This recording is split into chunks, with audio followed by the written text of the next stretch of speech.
Querido e amado Deus, obrigado, Senhor, pela vida, pela saúde. Obrigado, Senhor, porque o Senhor nos trouxe aqui em segurança. Obrigado, Senhor, porque a luz voltou, a energia voltou, podemos prosseguir com o nosso culto de adoração a Ti.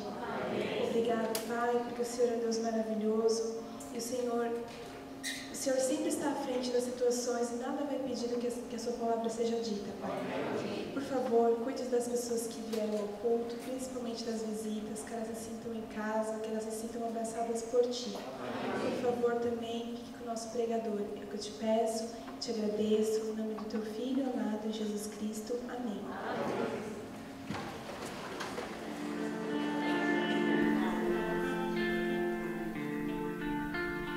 Pai, eu quero Te amar, tocar o Seu coração e me derramar aos Teus pés. Mais perto quero estar, Senhor, e Te adorar com tudo que eu sou e Te render glória e aleluia.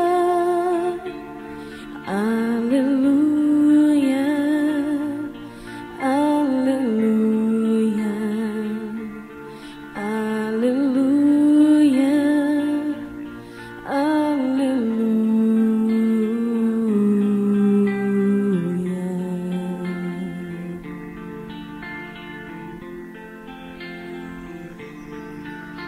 Quando lutas vierem me derrubar, firmado em Ti eu estarei, pois Tu és o meu refúgio, ó Deus.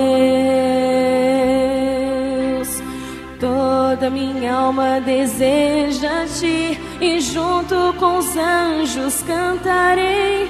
Tu és santo, exaltado, aleluia, aleluia. Aleluia, aleluia, aleluia.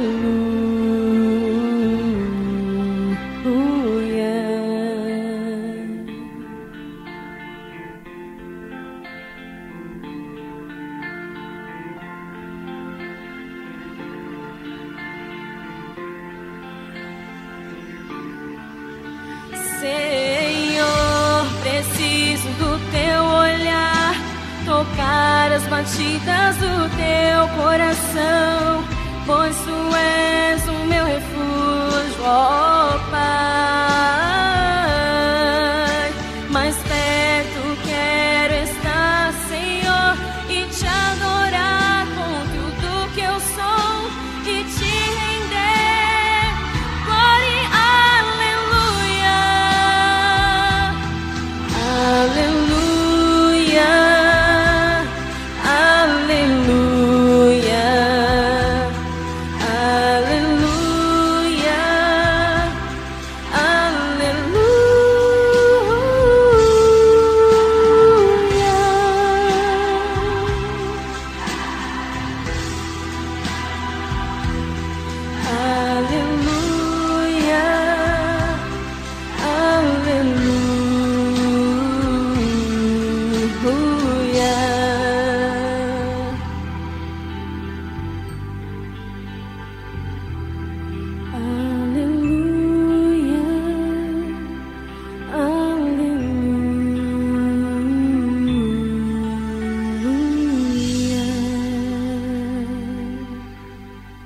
Amém.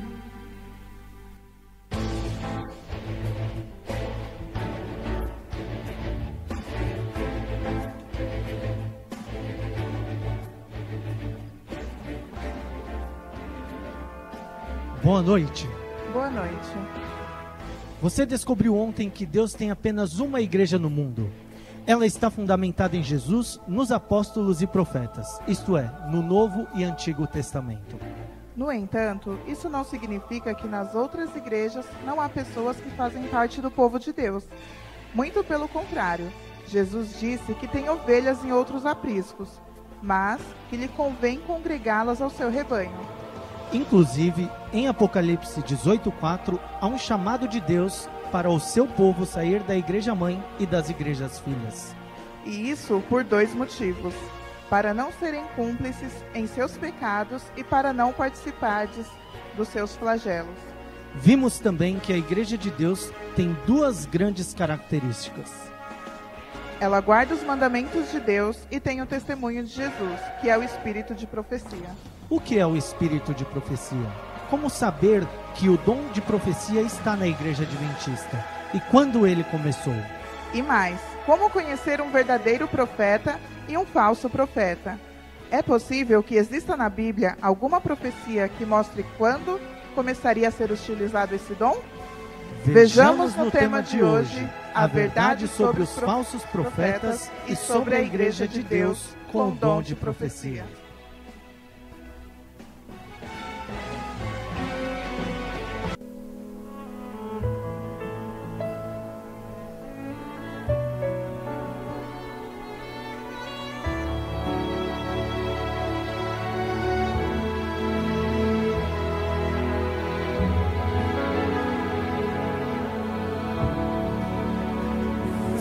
Uma vez estou aqui em teu altar, meu Senhor, e desta vez nada irá impedir a minha entrega e o meu compromisso a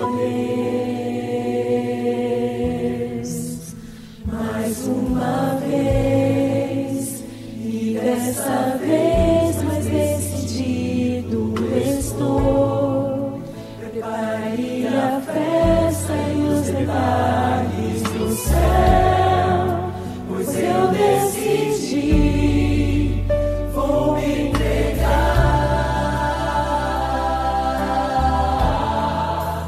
e vou andar nos caminhos de Deus, pra aproveitar a chance que Ele me deu, e não há nada que vai impedir.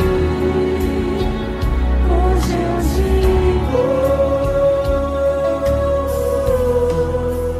mais uma vez, estou aqui em teu altar, meu Senhor, e dessa vez nada irá impedir a minha entrega e o meu compromisso a Deus. Mais uma vez, e dessa vez mais decidido estou. Prepare a festa e os detalhes do céu, pois eu decidi, vou me entregar e vou andar nos caminhos de Deus, pra aproveitar a chance que Ele me deu, e não há nada que vá impedir. Hoje eu digo, vou andar nos caminhos de Deus, pra aproveitar a chance que Ele me deu, e não há nada que vai impedir. Hoje eu digo, sou de Jesus, sou de Jesus,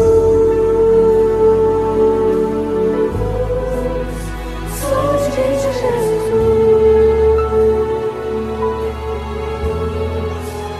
sou de Jesus.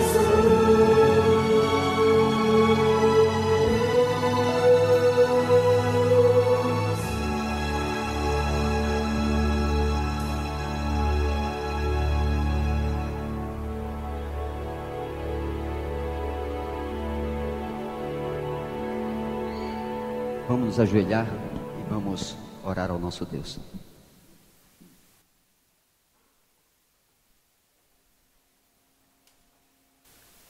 Senhor Deus e bondoso Pai, Criador dos céus e da terra, muito obrigado por preservar a nossa vida, a nossa saúde. E obrigado, Senhor, porque Teu Espírito Santo, uma vez mais, venceu em nosso coração e nos trouxe esta noite para ouvir a Tua palavra. Queremos Te suplicar que a presença maravilhosa dEle possa ser sentida em nosso meio esta noite. E que Ele já possa, Senhor Deus, esquadrinhar o nosso coração, a nossa mente, os nossos pensamentos. E Ele já possa estar operando uma mudança gostosa em nossa vida. Uma mudança, Senhor, de nosso caráter, de nossa personalidade. Uma mudança, Senhor, de nossos hábitos. Que nós precisamos, Senhor, precisamos mudar muitos hábitos ruins. Substituir por aqueles hábitos bons. De estudar a Tua palavra, de orar, de entrar em comunhão contigo. De reconhecer melhor as impressões do Espírito Santo em nossa mente. E é por isso que Te suplicamos a Tua presença. Permanece conosco, Senhor. Vamos abrir a Tua palavra. E precisamos de orientação divina. Precisamos de sabedoria. Discernimento espiritual. E precisamos de entendimento para saber o Teu caminho, a Tua vontade. Nós Te agradecemos, Senhor, pela Tua presença em nosso meio. Em nome do Senhor Jesus. Amém.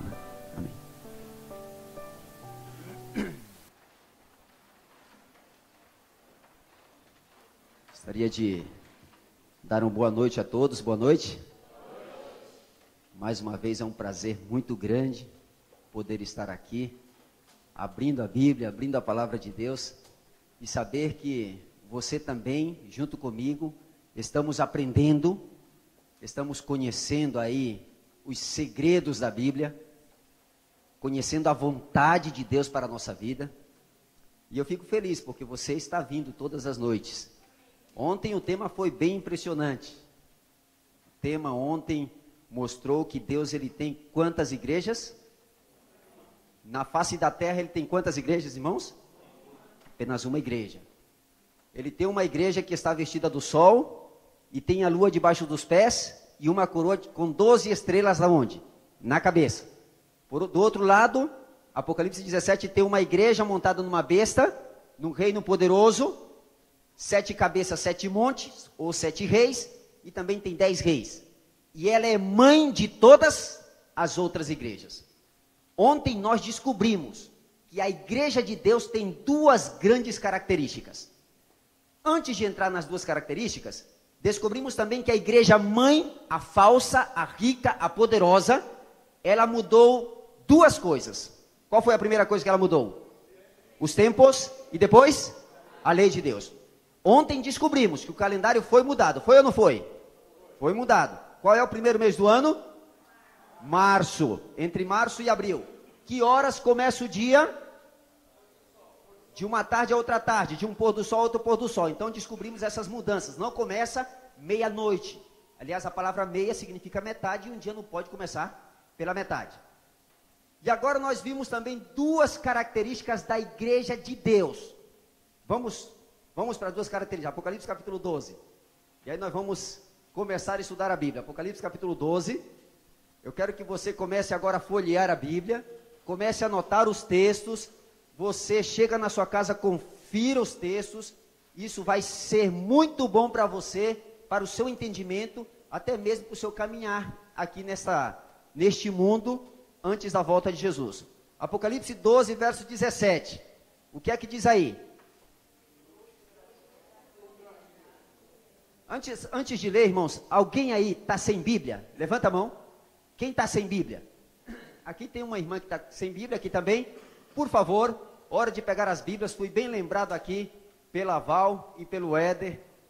Todas as noites eu peço para entregar a Bíblia e hoje eu acabei esquecendo, é que eu estou empolgado, sabe? A gente começa a abrir a Bíblia, a folhear, e a gente já quer ver o que Deus tem para... Aqui, levanta a mão quem está sem Bíblia. Fica com a mão levantada, erguida aí, só para poder ser entregue uma Bíblia aí para você. Muito bem. Deixa eu ver. Irmãos, quantos dos que estão aqui estão nos visitando? Irmãos que estão nos visitando, levanta a mão. Deixa eu só dar uma olhada aí. Quem está visitando a gente? Opa, tem 1, 2, 3, 4, 5, 6, tem quase 1000. Quase 1000 pessoas. Mas isso profético, viu? Simbólico. Tudo bem? Então vamos lá. As duas principais características da igreja de Deus. Apocalipse 12, 17. Irou-se o dragão. Peraí. Talvez alguém não saiba que dragão é diabo. Por quê? A gente passou aqui de forma muito rápida. Mas Apocalipse 12, o versículo 9. O que é que diz o versículo 9? E foi expulso o grande dragão, a antiga serpente, que se chama o quê? Então, tirou a dúvida, né? Tirou a dúvida. Volto para o versículo 17. Irou-se o diabo contra a igreja e foi pelejar com os restantes. Lembra da palavra restantes? Aonde você encontrou essa palavra? Em Sofonias 3:12. Você lembra, né? Que Deus deixou um povo no meio dos povos, um povo, e não cometeria iniquidade, e era o restante de Israel. Então a mesma palavra aparece agora lá em Apocalipse 12:17. Os restantes de Israel. Então continua aí. Foi pelejar com os restantes de sua descendência, com os seus membros, com os membros da igreja. Olha, se você está enfrentando alguma luta difícil aqui dentro da igreja, na sua vida, então é porque o diabo está irado contra você. Mas Jesus é muito mais poderoso do que ele. Pode crer nisso. Pode crer. Então vamos continuar. Foi pelejar com os restantes da sua descendência. Quem são os restantes? Os que guardam os mandamentos de Deus e têm o testemunho de Jesus. O que é o testemunho de Jesus? Apocalipse 19:10. Lê lá para mim. É só para poder fazer um resumo aqui. Apocalipse 19:10. Qual é o testemunho de Jesus? Ou o que é esse testemunho de Jesus? Apocalipse capítulo 19, o versículo 10. Prostrei-me ante seus pés para adorá-lo. Que mais? Ele, porém, me disse: vê, não faças isso. Sou conservo teu e dos teus, que mantém o quê? Adora a Deus, pois o testemunho de Jesus é o quê? É o espírito de profecia. A igreja de Deus teria que ter um profeta nela. Então, além de guardar os 10 mandamentos, que é uma característica externa da igreja de Deus, tem que existir a presença de um profeta na igreja. Quando começou o surgimento do profeta dentro da igreja? A Bíblia também mostra a data. Você sabia disso? Você sabia que a igreja dos últimos dias está profetizada na Bíblia? E está profetizada também a entrada de um profeta junto com a igreja? Você sabia disso ou não sabia? Vamos conferir agora? Agora, irmãos, você vai ter uma revelação aqui que o bondoso Pai Celestial, o Papaizinho do Céu, Ele concedeu para todos nós, né? Para todos nós. Então vamos lá em Daniel. Vamos relembrar ali algumas coisas que você já sabe até chegar aqui na data específica para o surgimento da igreja de Deus e também do dom de profecia. Daniel capítulo 2. Eu vou só relembrar, você já sabe disso aqui, mas se você não sabe eu vou comentar um pouquinho, tá bom? Daniel capítulo 2. Os irmãos encontraram? Amém. Pronto. Nós temos aqui então. Prontinho, irmãos? Daniel capítulo 2. Daniel capítulo 2. Vamos fazer um resumo? O que foi que aconteceu ali? Nabucodonosor pediu para fazer o quê? Não foi isso não. Ele teve o quê? Um sonho. O povo ali conseguiu interpretar o sonho de Nabucodonosor? Não. Os magos de Babilônia conseguiram? Os sábios conseguiram? Os encantadores conseguiram? Não conseguiram. Então ele mandou chamar todo mundo para mandar para onde? A fogueira. Porque, ó, se vocês não sabem fazer o trabalho de vocês, então vocês vão morrer. Não foi isso que aconteceu? Só que quem ficou sabendo disso? Daniel. E ele pediu a Arioque para quê? Para que o rei desse um tempo para ele poder conversar com o Senhor que revela mistérios, para poder saber o sonho e a interpretação do rei. E aí então Daniel foi lá, orou junto com os amigos, pediu a Deus sabedoria para interpretar o sonho do rei, e quando chegou na presença do rei, diz a Bíblia que o rei perguntou: e aí, você sabe o que foi que eu sonhei? E ele disse: olha, rei, aquilo que o senhor está pedindo é muito difícil, ninguém sabe, mas há um Deus no céu que revela o quê? Mistérios. Ele sabe das coisas. Então eu vou dar o sonho para o rei. E ele disse que o rei tinha sonhado com uma grande estátua. A cabeça era de quê? Vamos colocar aqui. Cabeça de ouro. Os peitos e os braços de quê? Prata. O ventre e o quadril de quê? Bronze. As pernas de ferro. E os pés? Ferro e que mais? Barro. Os pés têm quantos dedos?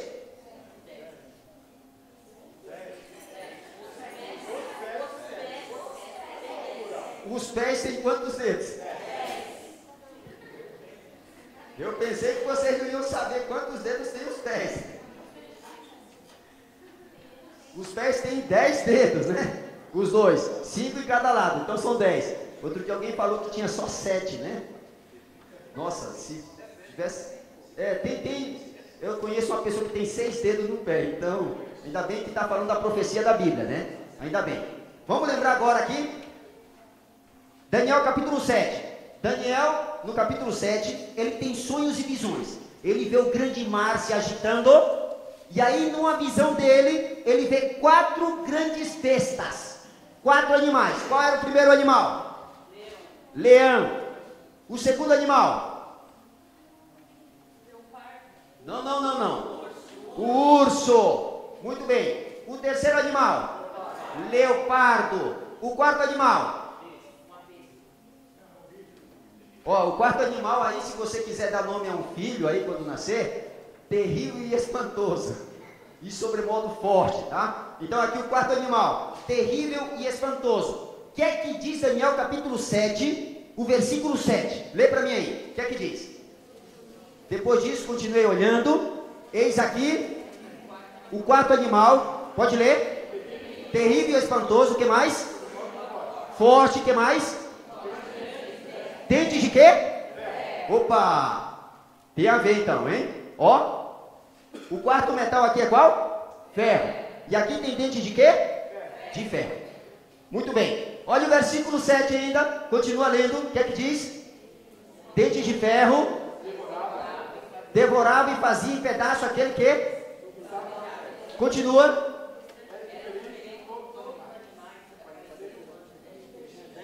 E tinha quantos chifres? 10 chifres. Eita, coisa boa, hein? 10 chifres. Era uma besta chifruda mesmo, né? Então nós temos aqui ouro, prata, bronze e ferro. Leão, urso, leopardo e animal terrível e espantoso, com dentes de ferro, ferro também, e aí tem 10 chifres, 10 dedos. Certo? No capítulo 7, diz que dos 10 chifres sai um chifre pequeno. Muito bem. Chifre pequeno. Grave isso aqui, chifre pequeno. Mas olha o que aqui diz o versículo 8. Lê para mim aí. Pode ler. Alguém leia aí em voz alta para mim. Versículo 8. O que é que diz? Estando a observar o chifre, eis que entre eles subiu outro pequeno, diante do qual 3 dos primeiros chifres foram arrancados. E eis que deste chifre havia olhos como de homem e uma boca que falava com insolência. Continua lendo. Opa, peraí. Depois da atuação do chifre pequeno, o que é que foi posto? Tronos. Lê o versículo 25 agora. É com respeito ao chifre pequeno. O verso 25 está se referindo ao chifre pequeno também. Lê aí, verso 25. Proferirá as palavras contra o Altíssimo, magoará os santos do Altíssimo e cuidará em mudar os tempos e a lei. E os santos lhe serão entregues nas mãos por um tempo, 2 tempos e metade de um tempo. Continua. Mas depois se assentará no tribunal. Olha, para aí um pouquinho. Olhe para cá, meu irmão. Então nós vamos substituir aqui, ó. Vou tirar aqui a palavra trono. Preste atenção. Trono. Porque no versículo 25 diz que o povo de Deus seria perseguido por 3 tempos e meios. Certo? 3 tempos e meio. Então vou colocar aqui 3 tempos e meio. Depois da atuação do chifre pequeno perseguido por 3 tempos e meio, se assentaria o quê? O tribunal. Então preste bem atenção. Nós vamos saber a data do início da igreja de Deus nos últimos dias. Preste bem atenção. Daniel 7. Leão, urso, leopardo, animal terrível e espantoso, os 10 chifres, saiu um chifre pequeno. A atuação do chifre pequeno são por 3 tempos e meio contra o povo de Deus, nesse caso. Depois da perseguição de 3 tempos e meio, tem um tribunal que se assenta. Esse juízo, esse tribunal, faz juízo contra ou a favor dos santos. Leia o verso 26, de novo. É contra ou a favor dos santos? Verso 26. Mas depois se assentará o tribunal para lhe tirar o domínio, para o destruir e o consumir até o fim. Continua. O reino e o domínio e a majestade dos reis debaixo de todo o céu serão dados ao povo. Dado a quem, irmãos? Aos santos. Esse juízo que acontece aqui é um juízo a favor dos santos, não contra eles. Então eu quero que você preste bem atenção, porque esse assunto vai dar o que falar. Preste bem atenção. O ouro você já sabe o que representa. O que é que representa o ouro? Babilônia. Como é que nós sabemos disso? Talvez tenha alguém aqui que não sabe. Então abre aí Daniel capítulo 2. Capítulo 2. Olha aí Daniel capítulo 2. Veja bem aí no versinho 36. Aliás, versinho 38. 37 e 38. Olha aí. Daniel capítulo 2, verso 37 e 38 diz assim, ó. Tu, ó rei, que rei estava falando aqui? Nabucodonosor. Tu, ó rei, rei de reis, a quem o Deus do céu conferiu o reino, o poder, a força e a glória, a cujas mãos foram entregues os filhos dos homens, onde quer que eles habitem, e os animais do campo, e as aves do céu, para que dominem sobre todos eles. Tu és a cabeça de quê? De ouro. Então Nabucodonosor é a cabeça de ouro. E o reino de Nabucodonosor qual era? Babilônia. Depois de Babilônia veio que reino? Os medos e os persas. Como é que nós sabemos disso? Pela história, mas nós vamos identificar pela Bíblia. Tá bom? Então veja bem, Daniel capítulo 8. Vamos lá, Daniel capítulo 8. Olha o que é que diz Daniel capítulo 8. Nós temos aqui uma visão de Daniel, depois daqueles dias que ele tiver essa visão do capítulo 7. Nós temos aí no versículo 2, capítulo 8, verso 2. O que é que diz aí? Quando a visão me veio, pareceu-me estar eu na cidadela de Suzã, que é a província de Elão, e vi que estava junto ao rio Ulai. Então levantei os olhos e vi, e eis que diante do rio estava quem, irmãos? Um carneiro. Quantos chifres tinha esse carneiro? Verso 20. Aquele carneiro com 2 chifres que viste são quem?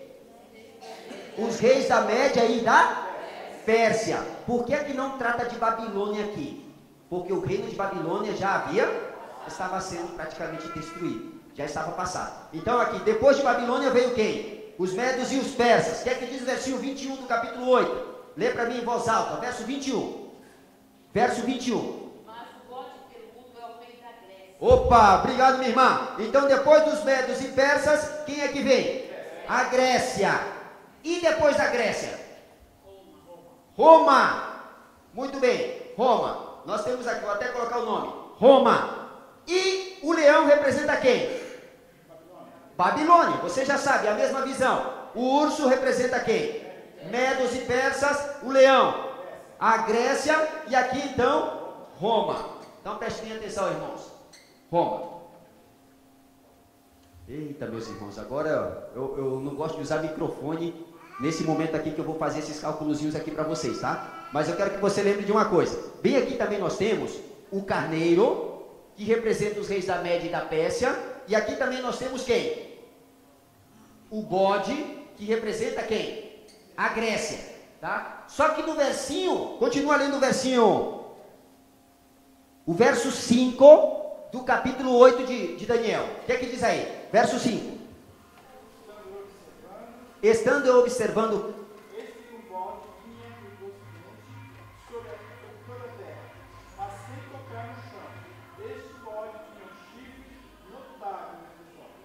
continua. Um chifre notável entre os olhos. Continua. Disse que é o carneiro que tinha 2 chifres, o qual eu tinha visto diante do rio, e correu contra ele com todo o seu poderoso poder. Continua.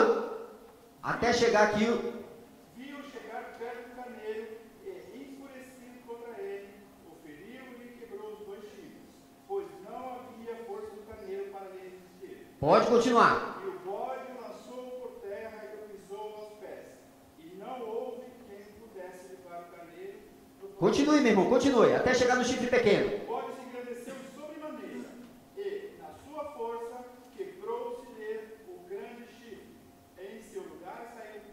4 chifres notáveis. Continua. Para os 4 ventos do céu. De um dos chifres saiu um chifre. Opa, então já temos aqui, chegou. Então você viu a mesma expressão aqui? Olha, ferro e barro, 10 dedos, 10 chifres. Dos 10 chifres sai um chifre o quê? Pequeno. Vou colocar aqui, chifre pequeno. Só que no versículo 14, nós temos uma revelação. Leia aí, capítulo 8, verso 14. E ele me disse... Até 2.300 tardes de manhã e o santuário será purificado. Olha, depois da atuação do chifre pequeno, nós temos o quê? 2.300 tardes e manhãs. Temos a purificação de quê? Do santuário. Está aqui, meus irmãos. Nós temos aqui, então, a profecia que indica o surgimento da igreja de Deus e do dono de profecia. Então, prestem atenção. Daniel capítulo 2, Babilônia, Medo-Persa, Grécia, Roma. Babilônia, Medo-Persa, Grécia, Roma. Medo-Persa, Grécia, chifre pequeno, que é Roma. E aqui nós temos, então, a purificação do santuário, a data de 2.300 tardes e manhãs, tudo depois da atuação do chifre pequeno. Então, para a gente saber quando começou a purificação do santuário, quando começou esse tribunal, está muito fácil. Começou depois da atuação dos 3 tempos e meio da atuação do chifre pequeno. Está entendendo? Quem entendeu? Quem não entendeu? Preste atenção, eu vou repetir. Para a gente saber quando começou a purificação do santuário, ou seja, o início da igreja, que daqui a pouco eu vou mostrar para você, está muito fácil. Ocorre depois da atuação do chifre pequeno. Olha a sequência aqui, ó. Babilônia, Medo-Pérsia, Grécia, Roma, chifre pequeno, que é Roma, certo? Roma papal, entra a Roma papal, e aí tem a sua atuação de 3 tempos e meio. Esses 3 tempos e meio, dá quantos anos? Eu já falei para vocês, dá 1.260 anos. 1.260 anos. Depois dessa atuação de 1.260 anos, aí teria um tribunal e teria a purificação do santuário. Aí terminaria essas 2.300 tardes e manhãs. Então agora eu vou explicar para você. Então preste bem atenção. Esses 1.260 anos começaram no ano 538 depois de Cristo. E foi até que anos? 1798. Nós já estudamos isso aqui. Talvez você que está vindo hoje à noite não esteja entendendo, mas nós estudamos. Então eu vou lembrar aqui para você, ó. No ano 538 começou um decreto chamado a Santa Inquisição, praticamente. Decreto dominical. Um decreto para poder matar pessoas em nome de Deus. Em nome de Deus. Então, deste ano até esse ano, dá 1.260 anos. Se você quiser tirar a prova, é muito fácil. Você pega 1798 menos 538. Você que é bom de matemática, você sabe. 8 menos 8 é quanto? 0. 9 menos 3? 6. 7 menos 5? 2. E abaixo 1. 1.260 anos de perseguição. Se esses 3 tempos e meio terminou em 1798, então quando começaria a ser purificado o santuário? Antes de 1798 ou depois de 1798? Depois. Até aí tudo bem, né? Então depois de 1798, o santuário começaria a ser purificado. Que santuário é esse? E aí nós temos algumas opiniões. Guilherme Miller foi um camarada que começou a se preocupar com essa profecia. E nessa profecia, ele encontrou 3 componentes que ele precisaria saber para poder pregar ao mundo todo sobre essa profecia. Primeiro componente, o que era esse santuário, tá? O que era esse santuário? Depois, para saber qual era esse santuário, teria que saber depois o que seria então a purificação do santuário, e depois saber o que seria essas 2.300 tardes e manhãs. Então preste bem atenção. Depois que Guilherme Miller entendeu esses três componentes dessa profecia, ele chegou a uma data específica. E nessa data nós vamos chegar hoje. Para você ver como a profecia de Deus, a matemática de Deus, ela é exata. Ela se cumpre no pé da letra. Então preste bem atenção. Guilherme Miller, ele chegou a 7 conclusões do que seria o santuário. Eu vou mostrar algumas apenas para vocês. Uma delas é que o santuário seria Judá. Porque tem um texto em Salmos que diz assim: Judá é meu santuário. Então Judá era um homem, era filho de quem? Quem lembra? Filho de Jacó. Então Judá era filho de Jacó. Ele chegou à conclusão também que o santuário seria a terra. Ele chegou à conclusão também que o santuário seria, quem lembra? A igreja. Como é que nós sabemos que seria a igreja? Porque a Bíblia diz assim, que o nosso corpo é templo de quê? Do Espírito Santo. Ele também chegou à conclusão que o santuário seria o lugar santíssimo. O lugar santíssimo. Chegou à conclusão que o santuário também seria o céu. Preste bem atenção. E ele foi eliminando um por um, para saber o que seria o santuário. E ele começou a pensar assim: Judá não pode ser, porque Judá era um homem e morreu. Ele não precisa ser purificado de nada. E o santuário, ele tem que ser o quê? Purificado. Então Judá não é. Ele foi eliminando. A terra, será que a terra, a igreja, o lugar santíssimo? Então ele disse: o céu não é, porque lá no céu não tem nada imundo. Vai ser purificado de quê? Então o céu não pode ser. Então o que seria? Eliminou o céu. E o lugar santíssimo? Seria o lugar santíssimo? Sim ou não? Será que seria purificado o lugar santíssimo? Na verdade, do santuário terrestre? Esse era do santuário terrestre. Então preste bem atenção. Não pode ser o lugar santíssimo do santuário terrestre. Por quê? Porque o santuário terrestre foi destruído. Ele foi destruído. Então ele foi eliminando. Preste atenção. Ficou somente a terra e a igreja. E eu vou perguntar para você, na sua opinião, Guilherme Miller teria que pensar que o santuário é a terra ou a igreja?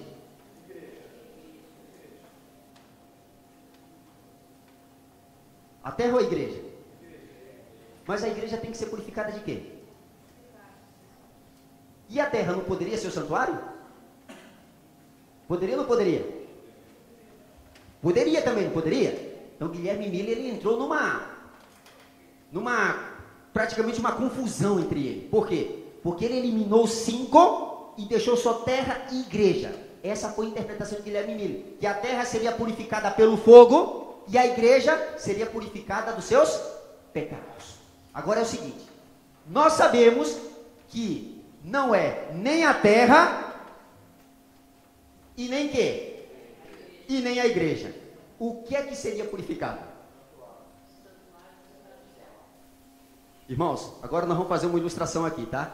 Nós vamos chamar aqui o casalzinho aqui. Venha cá, esse casal aqui é uma bênção, né? Esse casal é uma bênção, venha cá. Então, irmãos, eu quero que você abra a Bíblia em Hebreus no capítulo 9. Hebreus capítulo 9, você precisa entender isso aqui. Hebreus capítulo 9, você vem para cá, tá? E você fica aqui. Muito bem. Hebreus capítulo 9. Olha o que é que diz o texto bíblico aí. Hebreus capítulo 9. Os irmãos encontraram? Amém. Então, muito bem. Capítulo 9, o versículo 2 e 3. Alguém leia para mim em voz alta. O que é que diz? Com efeito foi preparado o tabernáculo, cuja parte anterior, onde estava o candeeiro, a mesa e a exposição dos pães, se chama o santo lugar. Por trás do segundo véu se encontra o tabernáculo, que se chama o santo dos santos. Muito bem, minha irmã. Então o santuário foi preparado. Havia um santuário terrestre que Deus pediu para Moisés preparar. Esse santuário, ele tinha 2 compartimentos. Um era chamado de santo e outro era chamado de quê? Santo dos santos, ou santíssimo. Então, santo e lugar santíssimo. O que se fazia no lugar santo e o que se fazia no lugar santíssimo? Para saber se Cristo hoje está no santuário também. Então, preste bem atenção. O que se fazia no lugar santo?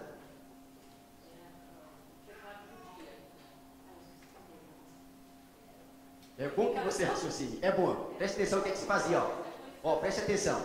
Todos os dias, teria que ser feito o sacrifício diário. É chamado de sacrifício diário. Todos os dias era feito um sacrifício. Esse sacrifício era feito por quem? Pelo sacerdote ou pelo sumo sacerdote? Pelo sacerdote. O sacerdote entrava no lugar santo ou no lugar santíssimo? No lugar santo. Então, como é que ele fazia? O pecador trazia o animal ali para o sacerdote, bem perto do altar de sacrifícios, confessava o pecado sobre a cabeça do animal, o pecado dele era transferido simbolicamente para esse animal, é por isso que esse animal, esse cordeiro, ele teria que ser de 1 ano, sem defeito, porque ele representava quem? Cristo Jesus. Então, depois de confessar o pecado sobre a cabeça do animal, seu pecado era transferido simbolicamente para esse cordeiro. Então, matava-se o cordeiro e o sangue o sacerdote levava para dentro do lugar santo e aspergia ali no altar de incenso, que ficava bem aqui, ó. Tinha uma cortina e bem aqui perto da cortina tinha um altar de incenso. Ele aspergia o sangue ali nas 4 pontas, acendia fogo e aí subia aquela fumaça. Essa fumaça, Apocalipse 4 diz que representava o quê? A oração de quem? Dos santos, daquele pecador arrependido. Só que no lugar santíssimo, quem era que entrava lá? O sumo sacerdote. Quantas vezes por dia ele entrava? Era uma vez por quê? Por ano. Que dia ele entrava no ano? Que dia ele entrava? Cadê, irmãos? Que dia entrava o sumo sacerdote no lugar santíssimo? 10º dia do 7º mês. 10º dia do 7º mês. Transferindo esse dia para o calendário gregoriano, você já sabe a data, mas nós vamos chegar lá. Abra Daniel capítulo 9. Daniel capítulo 9. Agora se prepare, meu irmão. Daniel capítulo 9.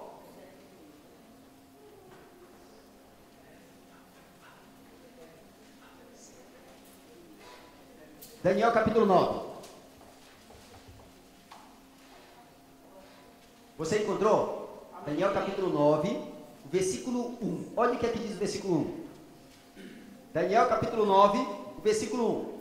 Acompanha comigo, diz assim, ó. No primeiro ano de Dario, filho de Assuero, da linhagem dos Medos, o qual foi constituído rei sobre o rei dos caldeus, no primeiro ano de seu reinado, eu, Daniel, entendi pelos livros que o número de anos de que falara o Senhor ao profeta Jeremias, que haviam de durar as assolações de Jerusalém, era de 70 anos. Voltei o rosto ao Senhor Deus para o buscar com oração e súplicas, com jejum, pano de saco e cinza. Orei ao Senhor, meu Deus, confessei e disse: ah, Senhor, Deus grande e temível, que guardas a aliança, Irmãos, olhem para cá. Daniel sabia que o período que estava chegando era de quantos anos? 70 anos. Ele ficou com tanto medo, ficou tão assustado, que ele começou a pedir a Deus perdão pelos seus pecados e pecado pelo povo de Israel. Quando chega no versículo 24, no versículo 20, enquanto ele estava orando, olha o que acontece. Falava eu ainda e orava e confessava o meu pecado e o pecado do meu povo de Israel, e lançava minha súplica perante a face do Senhor, meu Deus, pelo monte santo do meu Deus. Falava ainda na oração, quando o homem Gabriel, que eu tinha observado na minha visão ao princípio, que é a visão das 2.300 tardes e manhãs, do versículo 14, 8:14, veio rapidamente voando e me tocou a hora do sacrifício da tarde. Ele queria instruir-me, falou comigo e disse: Daniel, agora saí para fazer-te entender o sentido. No princípio das tuas súplicas saiu a ordem, e eu vim para te declarar, porque és muito amado. Considera, pois, a coisa e entende o quê? Que visão? Que visão? Olha o capítulo 8. Olha o capítulo 8. Preste atenção. Capítulo 8. Versículo 27. Capítulo 8, verso 27. Eu, Daniel, enfraqueci e estive enfermo alguns dias, então me levantei e tratei dos negócios do rei. Espantava-me com a visão. Que visão? Que visão? Não, irmãos, dá uma olhada no versículo 13. O verso 13, você mesmo vai descobrir por você, eu não quero dizer. Verso 13. Depois ouvi um santo que falava comigo, e disse outro santo que falava: até quando durará a visão do sacrifício diário e da transgressão assoladora, visão na qual é entregue o santuário e o exército a fim de serem pisados? E ele me disse: até 2.300 tardes e manhãs, e o santuário será purificado. Então ele enfraqueceu, esteve enfermo, e não havia quem entendesse a visão. Que visão? Das 2.300 tardes e manhã, da purificação do santuário. Aí quando você vai no capítulo 9, no versículo 23, diz assim, ó: no princípio das tuas súplicas saiu a ordem e eu vim para te declarar, porque és muito amado. Considera, pois, a coisa e entende o quê? Que visão? 2.300 tardes e manhã. Oh, beleza. Vamos, verso 24. 70 semanas estão determinadas sobre o teu povo e sobre a tua santa cidade, para fazer cessar a transgressão, para dar fins aos pecados, para expiar a iniquidade, para trazer a justiça eterna, para selar a visão e a profecia, e para ungir o santo dos santos. Olha que coisa bonita. O que teria que ser ungido, irmãos? O santo dos santos é o lugar santíssimo. Esse santo dos santos é uma referência também ao Senhor Jesus Cristo. Então preste minha atenção aí. Olha o que é que diz aí. É o versinho 25. Sabe e entende. Quando que começaria a ser contada essa visão? Aí diz aí, ó: desde a saída da ordem para restaurar e para edificar Jerusalém, até o ungido ao príncipe, 7 semanas e 62 semanas.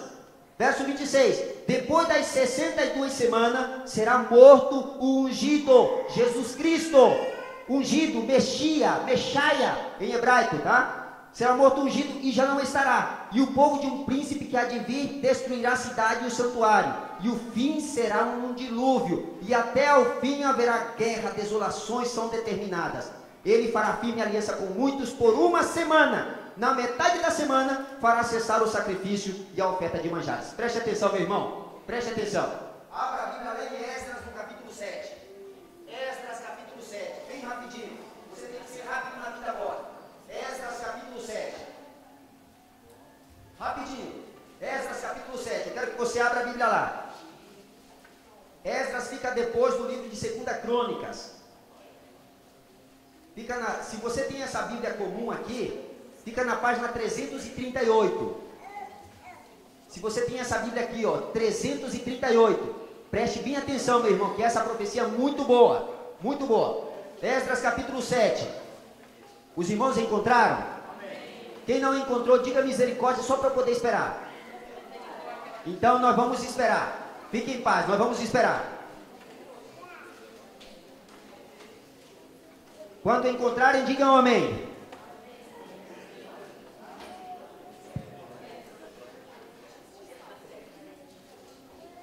Os irmãos encontraram?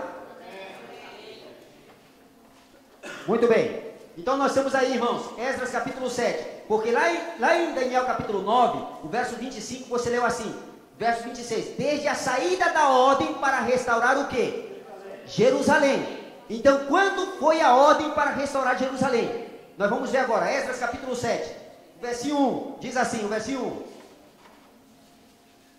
Passadas estas coisas, no reinado de quem? Grave o nome desse rei. Artaxerxes, rei de quem? Da Pérsia. Vá agora lá no versículo 7. Versículo 7. Também subiram a Jerusalém. Olha, a ordem para restaurar Jerusalém, grave bem. Também subiram a Jerusalém alguns dos filhos de Israel, dos sacerdotes, dos levitas, dos cantores, dos porteiros e dos servidores do templo. Em que ano do rei Artaxerxes? Então preste atenção. No sétimo ano do rei Artaxerxes, começaria uma coisa. Dá uma olhada aí no versículo 8 agora. Verso 11. Verso 11 diz assim, ó: esta é a cópia da carta que o rei Artaxerxes deu ao sacerdote Esdras, o escriba das palavras, dos mandamentos e dos estatutos do Senhor sobre Israel. Artaxerxes, rei dos reis, ao sacerdote Esdras, escriba da lei, do Deus do céu, paz perfeita. Por mim se decreta que no meu reino todo aquele povo de Israel e dos seus sacerdotes e levitas que quiser ir contigo, aonde? Que vá. Então, quando começa o decreto para restaurar Jerusalém? Quando? No sétimo ano do rei Artaxerxes. Este ano na história se localiza no ano 457 a.C. Para você que fica com essa esquema na cabeça, antes de Cristo, depois de Cristo, antes, era assim, meu irmão, ó, ano 4000, era decrescente, né? 4.000, 3.000, 2.000, 1.000, 457, até chegar ao ano zero. Depois nós temos 1, 2.000, 2.000, nós estamos em que ano? 2014. Estamos no ano 2014. Então, depois do ano zero, é um ano crescente. O ano ele é crescente. Por que o ano zero? Porque o ano zero é o marco do cristianismo, praticamente, do nascimento de Jesus. Então, vou até colocar essa cruzinha aqui só para você entender, tá? Então, quando diz aí, no 7º ano do rei Artaxerxes, foi no ano 457 a.C. Antes de Cristo. Só que diz a Bíblia que essa profecia, ela é muito longa. São 2.300 tardes e manhãs. Mas o que é 2.300 tardes e manhãs? Uma tarde e uma manhã é o quê? Um dia. Como é que nós sabemos disso? A Bíblia diz em Gênesis 1 assim: no princípio criou Deus os céus e a terra. E disse Deus, haja luz, e houve luz. Houve tarde e manhã o primeiro dia. Houve tarde e manhã o segundo dia. Então, uma tarde e uma manhã é um dia. Uma tarde e uma manhã é um dia. Então, 2.300 tardes e manhã são 2.300 o quê? Dias. Mas diz a Bíblia em Ezequiel, no capítulo 4, que um dia em profecia equivale a quanto tempo? Um ano. Já estudei isso com você. Então, 2.300 tardes e manhãs, que são 2.300 dias, são 2.300 o quê? Anos. Então, essa profecia é muito longa. Se você subtrair 2.300 anos, menos 457, você já sabe o início da purificação do Santo dos Santos, do santuário. É muito simples. Faça isso comigo você mesmo. Vamos ver aqui. 2.300 menos 457. Quem é bom de matemática? Passa aqui para mim. 10 menos 7, 3. Aqui fica 9. 9 menos 5, 4. Aqui fica 1. 12 menos 4, 8. Aqui fica 1. Abaixa. Esse ano vai terminar onde? No ano de 1843. Essa data, Guilherme Miller acertou em cheio. Ele acertou em cheio. Quando ele descobriu, escute irmãos, quando ele descobriu que a purificação do santuário seria em 1843, ele vibrou. Ele vibrou. Nunca vi uma matemática tão certa como essa da Bíblia. Por quê? Se a ordem para restaurar Jerusalém é no ano 457, e diz a Bíblia aqui, junto com esses 457, com essas profecias de 2.300 tardes e manhãs, começaria também as 70 semanas. Preste atenção, 70 semanas. Uma semana tem quantos dias? 7. Então 7 vezes 70, 490 anos. Olha que coisa interessante. Junto com esses 490 anos, começaria as 2.300 tardes e manhã. Juntinho. Então, essa profecia aqui, 2.300 anos, começou junto com as 70 semanas, ou com 490 anos. Compreendeu?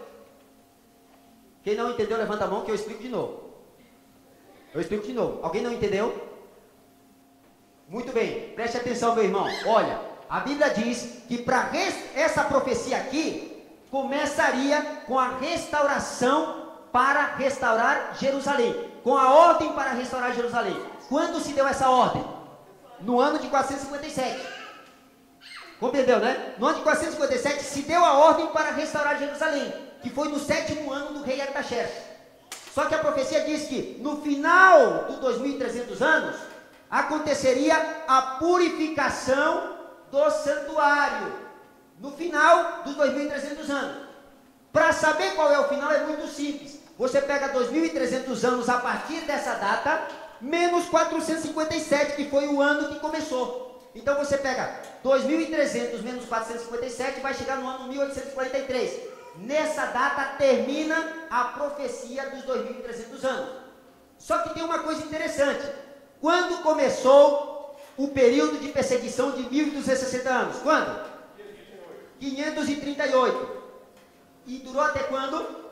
1798. Olha como é exata a profecia. Você lembra que eu mostrei aqui? Babilônia, Medo-Pérsia, Grécia, Roma, chifre pequeno, tribunal, que é o santuário.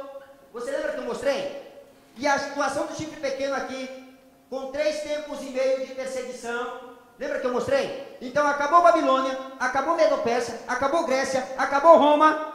Continua a segunda fase de Roma, a barro, que é Roma papal, a do chifre pequeno. Perseguiu os santos por 3 anos, por 1260 anos. Começou no ano 538, durou até o ano 1798. Depois dessa perseguição de 1260 anos, o que é que aconteceria?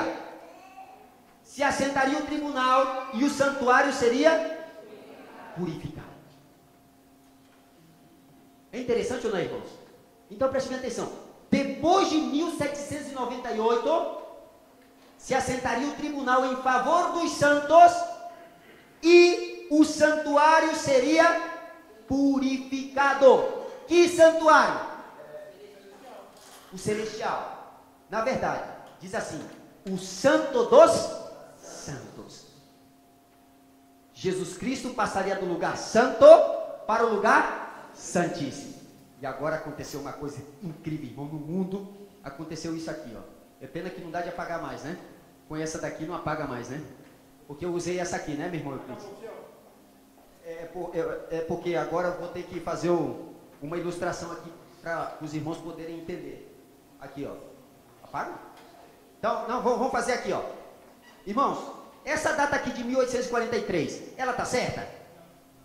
Tá certa ou não tá? Quem chegou a essa conclusão? Guilherme Miller. Guilherme Miller chegou a 1843. Isso é história. Ele chegou a 1843. Mas por que não tem 1844? Muito bem. Porque tem que somar o ano o quê? 0. Se você soma o ano 0, você tem mais um ano. Então chega a 1844. Só que quem ensinou isso para Guilherme Miller foi um homem chamado Samuel Snow. Um camarada que começou a estudar e descobriu que o 10º dia do 7º mês do calendário hebreu cairia no dia 22 de outubro de 1844. Jesus Cristo voltou nesse dia? O mundo acabou nesse dia? Mas o que é que diz a Bíblia? Abra lá em Daniel capítulo 9, capítulo 12. Preste minha atenção. Agora você vai descobrir o surgimento da igreja. Daniel capítulo 12.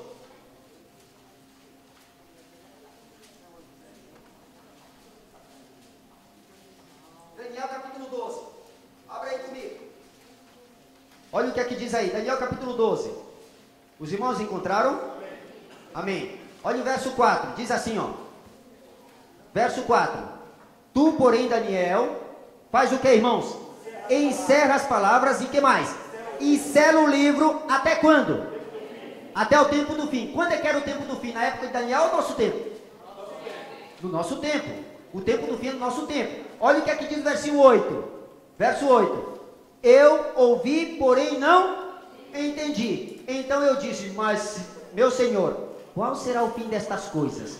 Ele respondeu, vai, Daniel, porque essas palavras estão encerradas e seladas até o tempo do fim. E se você pegar o versículo 2, versículo 3, aliás, versículo 4 mesmo, diz assim, ó, até o tempo do fim, muitos o esquadrinharão e o saber se multiplicará. Irmãos, depois de 1830, esta profecia de Daniel, o livro de Daniel, nunca foi tão estudado como foi nessa época. Depois de 1830, o povo começou a estudar mesmo a profecia de Daniel. Essas questões matemáticas, esse camarada chamado Guilherme Miller, ele começava até pegar todos os argumentos contra a profecia para dizer que a data não era correta. Mas a data batia em tudo, irmãos. Começou no ano 457, foi até 1843. Aí veio Samuel Snow e disse, não, é 1844. E aí então ele marcou para 1844. A profecia estava totalmente certa. A data estava toda certa. Mas o que foi que deu errado? Por que deu errado? Porque Guilherme Miller não entendeu que Jesus Cristo passaria do lugar santo para o lugar santíssimo. Ele entendeu que o mundo fosse se acabar. Ele entendeu isso. O evento que Guilherme Miller entendeu era errado, mas a data estava certa? Estava certa. Ele não entendeu quando ele teve a visão. Por quê? Porque o livro só seria aberto nos últimos dias. Abra Apocalipse capítulo 10 agora. Apocalipse capítulo 10. Apocalipse capítulo 10. Veja como foi que o livro foi aberto. A João foi revelado já a abertura desse livro.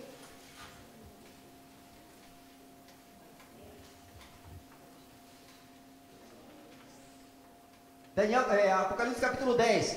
Olha o que é que diz aí, irmãos, o versículo 8. Diz assim, ó: a voz que ouvi vinda do céu estava de novo falando comigo, dizendo: vai e toma o livro que se acha o quê? Que livro? Que livro? O livro de Daniel. Como é que nós sabemos disso? Porque o livro dele foi o quê? Selado até o tempo do fim. E o livro que começou a ser estudado no tempo do fim foi o livro de quem? De Daniel. E agora esse livro já estava aberto. Mas olha o que continua dizendo o texto: vai e toma o livro que se acha aberto na mão do anjo em pé sobre o mar e sobre a terra. Verso 9. Fui, pois, ao anjo, dizendo-lhe que me desse o livrinho. Então ele me falou: toma-o, devora-o. Certamente ele será amargo ao teu estômago, mas na tua boca doce como o quê? Tomei o livrinho da mão do anjo, o devorei, e na minha boca era doce como mel. Quando, porém, eu comi, o meu estômago ficou amargo. Irmãos, é até engraçado essa profecia, né? Por quê? Porque aí diz que tem que comer um livrinho na boca doce como mel, no estômago amargo, que coisa, né? Mas a profecia é muito clara. O estudo das profecias, o estudo do livro de Daniel seria muito gostoso. A data seria precisa. A profecia com respeito à data é precisa, é exata, é absoluta. Então era doce na boca como mel. Só que o evento estava o quê? Errado. Seria o quê? Amargo ao estômago. Por isso que houve o grande desapontamento em 1844. Todo mundo se reunindo para a volta de Jesus, né? Jesus ia voltar em 22 de outubro de 1844. Um dia antes, dia 21, Guilherme Miller levou algumas pessoas num sítio, e ali subiu em cima de uma pedra grande, né?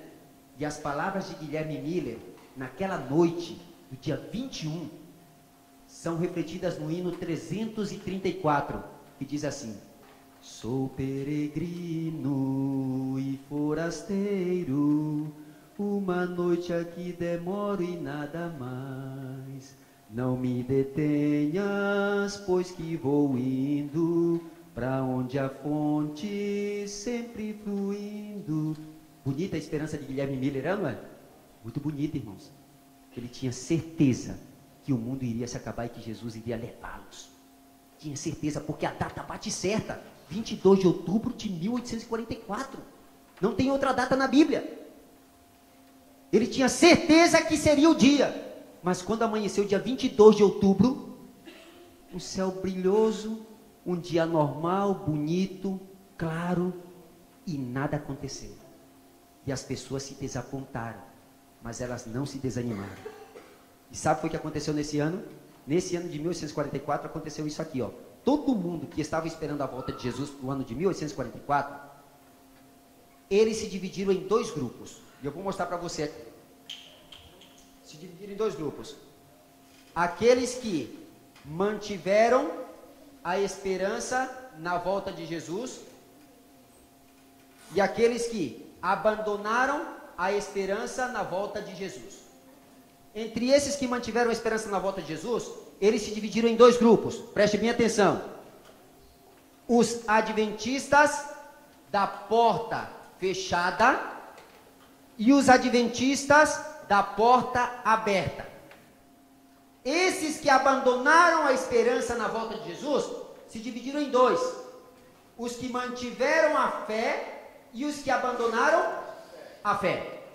Agora preste bem atenção de onde surgiu a igreja adventista da qual você faz parte hoje. E você vai saber de onde surgiram outras igrejas. E por que ainda continuaram marcando datas para a volta de Jesus. E quem foi que continuou marcando data para a volta de Jesus? Então preste bem atenção. Entre esses adventistas da porta fechada, eles se dividiram em dois grupos. os adventistas espiritualizadores e os adventistas sabatistas.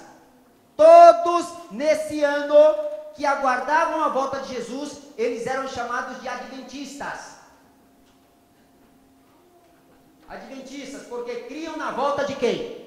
De Jesus. Só que eram adventistas milleritas, de Guilherme Miller. Eles criam na volta de Jesus. E aí, se a gente pergunta assim para alguém assim, escuta, você é de que igreja? Ele diz, eu sou católico, eu sou assembleano, mas você é adventista? Não sou adventista não. Mas você sabia que você é adventista? Se você é de outra denominação, mas crê na volta de Jesus, é ou não é adventista? É adventista. Só não é do sétimo dia, mas você é adventista. Por quê? Porque adventista significa aquele que crê no advento de quem? De Cristo. Então todo mundo cria no advento de Cristo nesse ano. Então todos eram o quê? Adventistas. Só que esses adventistas se dividiram em dois. Os que mantiveram a esperança e os que abandonaram a esperança. Esses aqui que mantiveram a esperança se dividiram em quem? Adventistas da porta fechada e adventistas da porta aberta. Agora preste bem atenção. Esses adventistas da porta fechada, eles creram que nesse ano a porta da graça já estava fechada para os ímpios. E os adventistas da porta aberta, eles creram que a porta da graça ainda estava aberta. Esses adventistas da porta aberta se dividiram em adventistas cristãos e evangélicos adventistas, ou vice-versa. Agora, desses adventistas da porta aberta, mais 20 datas consecutivas foram marcadas para a volta de Jesus depois do ano de 1844, por uma igreja. E eu vou dizer para você quem é essa igreja. Preste bem atenção. Daqui, dos adventistas da porta fechada, adventistas espiritualizadores e adventistas sabatistas. Esses adventistas espiritualizadores, quem eram? Sabe quem? Eles creram, esses aqui, creram que a data e o evento estavam certos. Esses adventistas sabatistas, eles creram que a data estava certa, mas o evento estava o quê? Errado. Desses adventistas espiritualizadores, eles creram que Jesus Cristo nesse ano ele veio em espírito. Por isso eles foram chamados de adventistas espiritualizadores. E eles começaram a interpretar algumas profecias da Bíblia nesse ano e nos anos posteriores. Tem um texto da Bíblia que diz assim, ó, que se a gente não se tornar como uma criança, jamais pode entrar no reino de Deus. Sabe o que foi que eles fizeram? Esses adventistas espiritualizadores, esses aqui, ó, eles começaram a engatinhar como crianças com garfo e faca e com prato, para poder cumprir a profecia, porque Jesus Cristo já veio em espírito. Então, para eles, Jesus Cristo veio em espírito. Quem são as pessoas que hoje acreditam que Jesus veio em espírito e que não acreditam mais na volta dele? Você já sabe dizer quem é? Sabe qual é a igreja? Você já sabe, né? E desse grupo daqui, quem surgiu? Adventistas sabatistas. Quem surgiu dos adventistas sabatistas? Os adventistas do sétimo dia. Por que surgiu? Abra Apocalipse capítulo 10. Preste bem atenção. Agora eu quero que você entenda, tá? Apocalipse capítulo 10.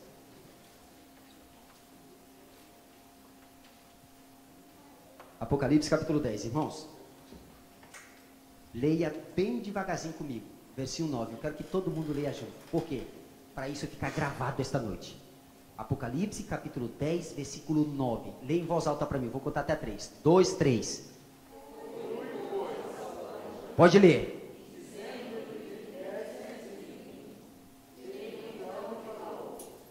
Toma na tua, mas na tua boca será. Verso 10 agora, leia para mim. Tomei.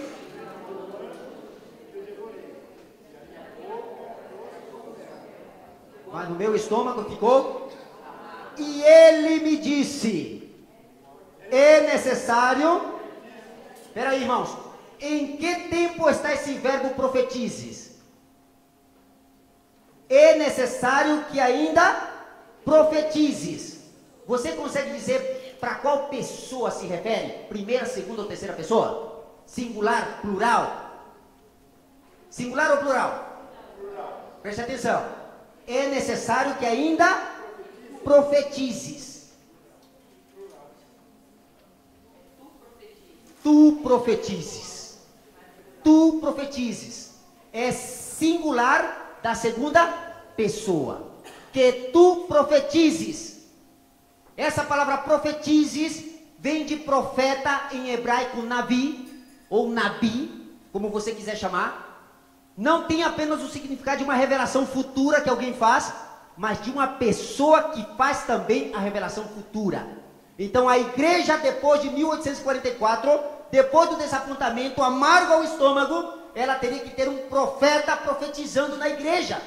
Por isso que Apocalipse 12, 17 diz que ela guarda os mandamentos de Deus e tem o testemunho de quem? De Jesus. E o testemunho de Jesus é o espírito de profecia. Em quem foi manifestado o dom de profecia depois de 1844? Veja, irmãos, daqui surgiu testemunha de Jeová, surgiu Mormons, surgiu algumas igrejas. Depois de 1844 aqui, surgiu algumas igrejas.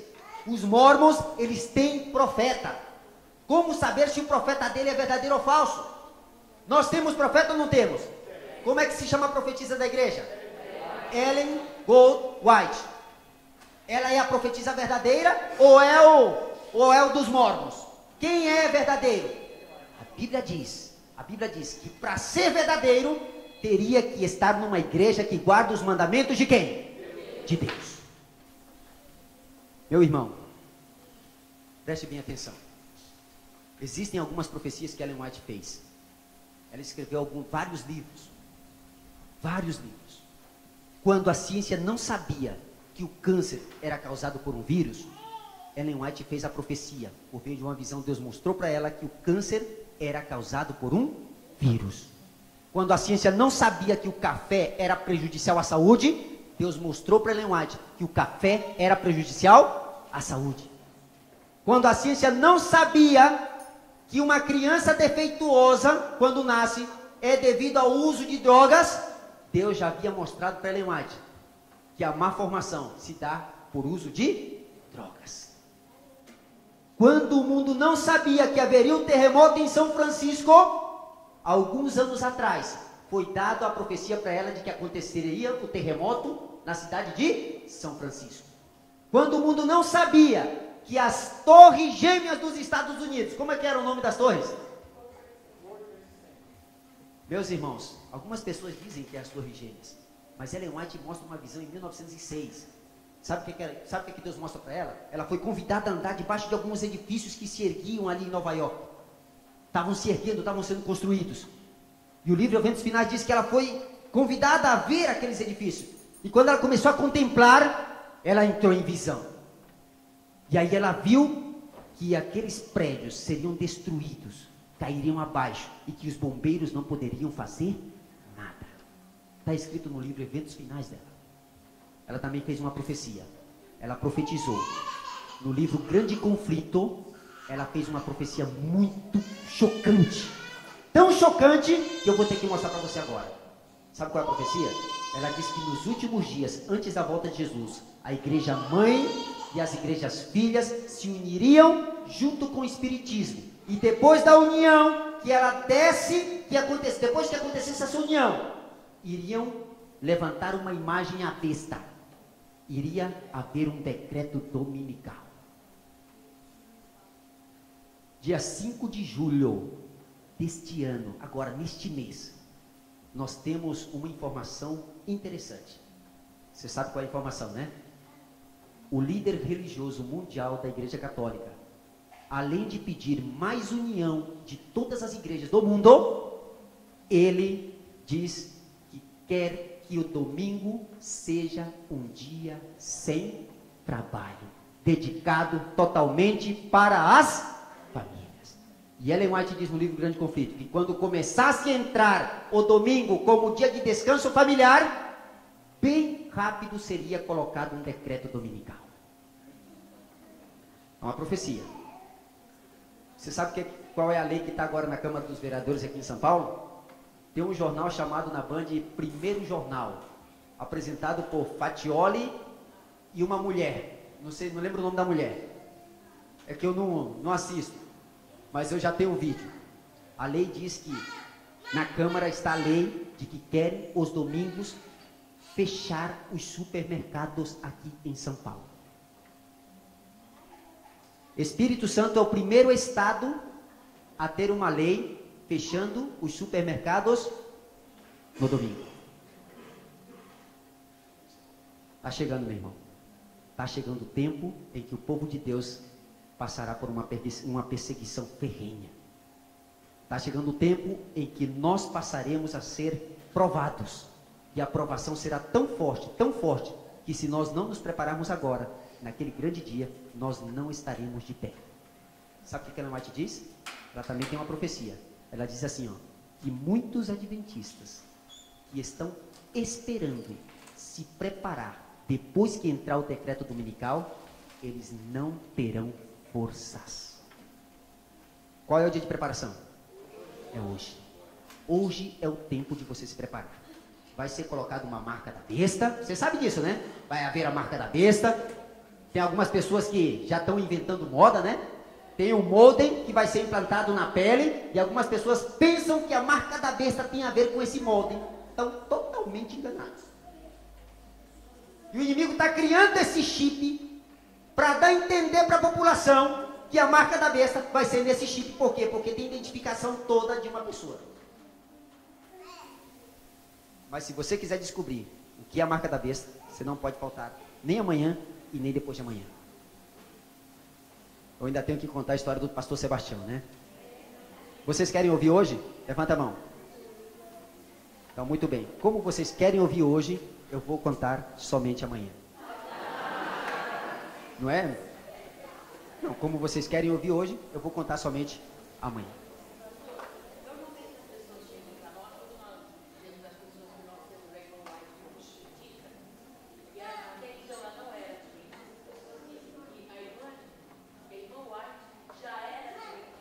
E ainda dizem que ela era fundadora. Ela não era fundadora, viu, meus irmãos?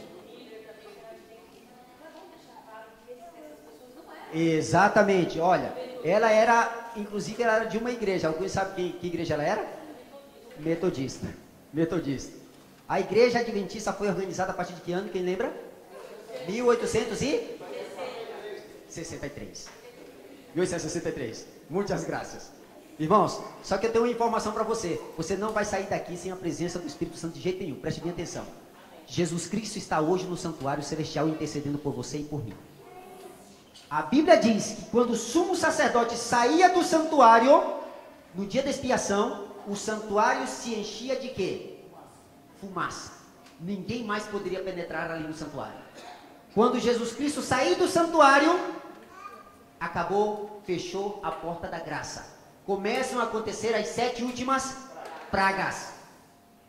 Se cumpre a profecia, aquele que é justo continue na prática da justiça. E aquele que é imundo continue sendo imundo. Então, hoje é o dia de confessar os pecados a Jesus. Você não pode sair daqui.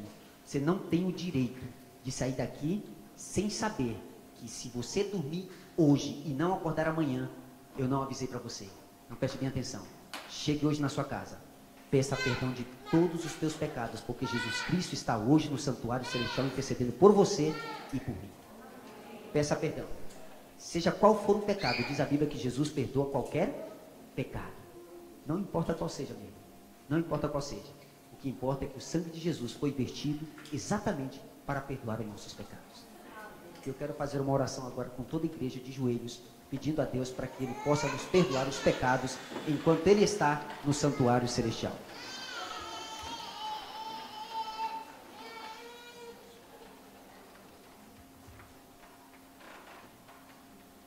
Nosso eterno Deus e bondoso Pai, muito obrigado, Senhor, porque Jesus Cristo hoje realiza um juízo em favor dos santos.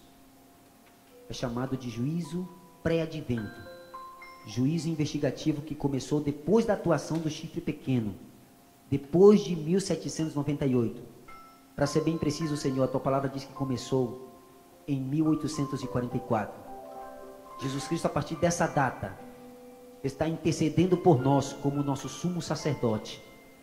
perdoando nossos pecados, lavando a nossa mente, o nosso coração de todo o mal. Eu não sei que pecados nós cometemos hoje, Senhor, que pecados os irmãos cometeram, mas eles sabem que pecados cometeram. Sabem, Senhor, que se os pecados não são confessados, eles não podem ser perdoados. Então, por isso, nesse momento, Senhor, pedimos perdão de nossos pecados. Perdoa-nos, Senhor, de qualquer mal, de qualquer erro, seja por palavra, Senhor, que nós falamos a alguém, por olhar, por pensamento, ou até mesmo, Senhor, na nossa fisionomia, na nossa aparência, por algum ato, algum gesto. Perdoa-nos, Senhor, porque nós queremos dormir hoje com a consciência tranquila. Queremos dormir hoje, Senhor Deus, com Cristo Jesus em nosso coração. Por favor, Senhor, se não é possível que nós estejamos vivos até a volta de Jesus, mas permita, Senhor, que nós estejamos entre o grupo de pessoas que serão salvos, porque aceitaram a Cristo Jesus como seu Salvador. Há pessoas aqui, Senhor, participando desta semana que ainda não são batizados. A Tua palavra diz, Senhor, que ninguém vai entrar no céu sem ser batizado. Por favor, Senhor, trabalha no coração de nossos irmãos que nos visitam, para que um dia eles tomem essa decisão importante na vida deles, de se entregarem a Cristo Jesus por meio do batismo também. Jesus Cristo está disposto a nos lavar de qualquer pecado, mas nós precisamos estar dispostos a entregar o nosso coração a Ele. Toma o nosso coração em Tuas mãos nesta noite. Leva-nos em paz aos nossos lares. Nós Te pedimos que nos traga amanhã de volta. Em nome do Senhor Jesus. Amém, Senhor. Amém.